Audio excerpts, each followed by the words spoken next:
ఉస్మానియా పోరుగడ్డ ఈరోజు ఆకలి గడ్డకు నిలువెత్తు నిరసనైంది.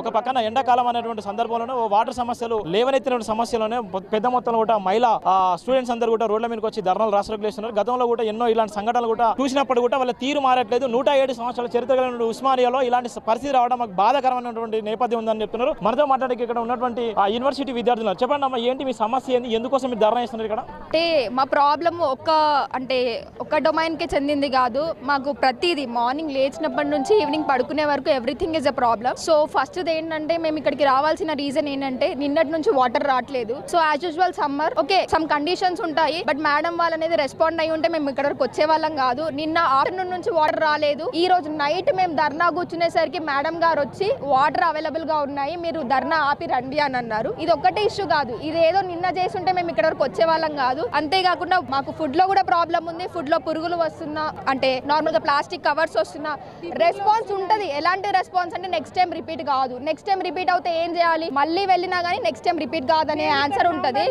ఎవ్రీథింగ్